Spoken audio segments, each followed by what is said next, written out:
ស្រមដូចនៅដារាច់ចំណាអូនយកកាលណាអសមពោះហើយថ្លៃអឡ1 2 3អឡ1 2 3 1 2 3ជាជ្រៀងសែនពីរូបព្រៃភ័ក្រស្រងប្រាំប្រៃអ្នកផងដូចស្នេ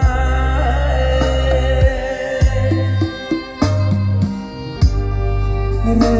រើមួយស្នេហ៍យំព្រោះចង់បាយបានជាប៉ុនស្នេហ៍យំលែកមកហើយ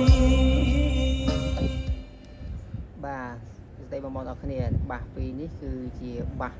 អាមេរិកបាទដែលមានសម្លេងល្អបាទមាន JBL Stake 320បងប្អូនស្គាល់ហើយបាទសម្លេងសតុនធ្ងន់ល្អបាទហើយមានថ្មបាទប្រភេទហ្នឹងហើយខាង P+ នេះក៏ជាប្រភេទបាសដែលមានសម្លេងធ្ងន់ទន់ល្អដូចគ្នាហើយមានធម្មពលថ្មបាទគឺប្រភេទថ្មលីស្យូមបាទធំខ្លាំងបាទហើយមានម៉ៃក្រូហ្វូនមានកាបូបមកកាផ្លេបាទសម្រាប់ធ្វើការច្រៀងណាបាទឬក៏បងចង់ថតសម្លេងក៏បានដែរមានមុខងារថតនៅនឹងទៀតណាបាទអញ្ចឹងពីរនេះគឺជាជំរើសដ៏ល្អសម្រាប់បងនាពេលបច្ចុប្បន្នដែលគាត់ត្រូវការប្រភេទបាសតូចល្មមសម្លេងធ្ងន់បាទញ័រលក្ខណៈថាពីរោះមានជាតិក្រហឹមបាទអញ្ចឹងតម្លៃប្រហែលគ្នាទេបងបាទជាង400បាទ